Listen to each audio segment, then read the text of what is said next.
Good morning, Mount of Praise family and friends. There's a psalm that has been playing over and over in my mind since this strange season began. It has been a source of comfort, and solace, and peace.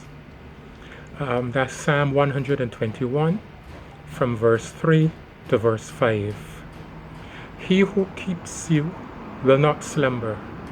Behold, he who keeps Israel will neither slumber nor sleep. The Lord is your keeper. So in those first three verses, we see mentioned 3 different times the word keep or keeper. So it must be of some significance and importance.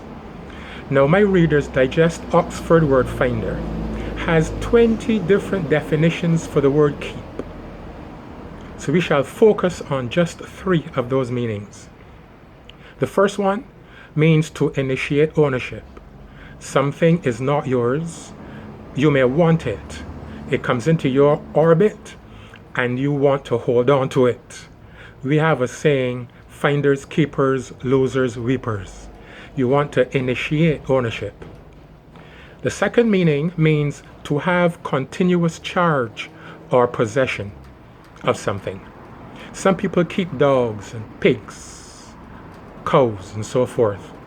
Some of them keep them staked out at midday with no water, no shade, no food, on a 2-foot rope filled with ticks and fleas and lice and other parasites. Yes, according to the dictionary, we can say that they keep these animals. Thirdly, keep can mean to provide with sustenance, to maintain a supply of needs. And as we know, some people own Akitas in particular. Those are dogs, very expensive dogs, long coats of hair that tend to run hot easily in the summer. Some people keep them in air-conditioned kennels and provide them with highly specialized diets. We can truly say that these dogs are kept. The same thing for horses. There's a gentleman in Barbados who owns horses, who keeps horses, and he has a swimming pool for them and specific exercise regimens. They definitely are kept. So, which of these 3 definitions? To want to initiate ownership, to have continuous charge or possession of something, or to provide with sustenance and maintaining a supply of needs. It should not be difficult to figure out which of these definitions the psalmist is using. There is actually no need to guess. It says, he that keeps Israel will neither slumber nor sleep. So if we could figure out how Israel was kept, we would have an idea as to how our keeper promises to keep us. Now the tribe of Israel started with Jacob, whose name was changed to Israel after a wrestling match with the Lord in Genesis chapter 32, verses 22 to 32. He later got married, and his family expanded to 70 souls who all went into Egypt to Joseph in Exodus chapter 1, verses 1 to 5. That's 70 souls going down to Egypt. How many of them do you think came out after 430 years down there? 1,000? 10,000? 100,000? Actually, according to the biblical scholars, over 2 million men, women, and children came out of Egypt after slavery. What do you think accounted for this large increase of man and woman power? It must have been because the Lord kept Israel. That must be a demonstration as to how the Lord keeps Israel. But that's not the end. Because after that, they were in the wilderness for 40 years. 40 years. When they needed water, God called it twice out of a rock.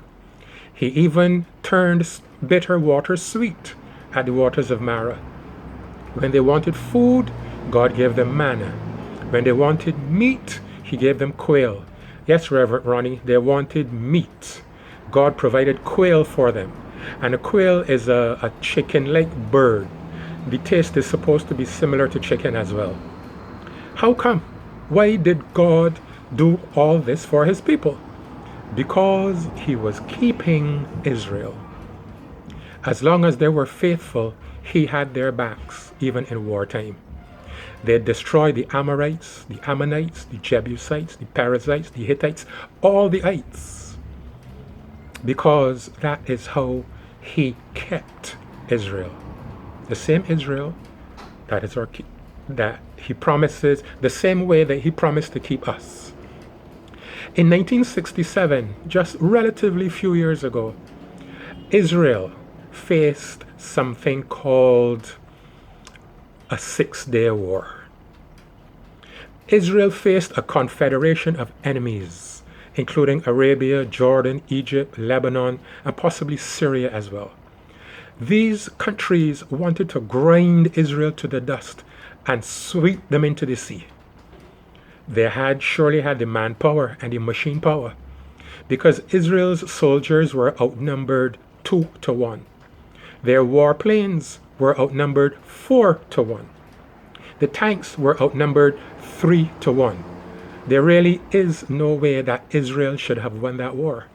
But again, history shows that Israel won that war in 6 short days, because that is how the Lord kept Israel. Verse 5 says that this same Lord is your keeper. He does not necessarily promise an air-conditioned life. He doesn't necessarily promise a life filled only with swimming pool experiences. But Brother Abraham in Genesis 22:14 says, Jehovah Jireh, the Lord will provide. Philippians chapter 4 verse 19, the apostle says that God will provide all our needs according to his riches in glory in Christ Jesus.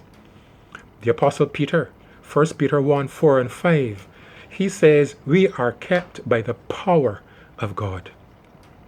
Now, if the psalmist were here with me now, he would say to you that Lord that kept Israel, that Lord that keeps Israel, is the same Lord that keeps you today. May the Lord bless you and keep you.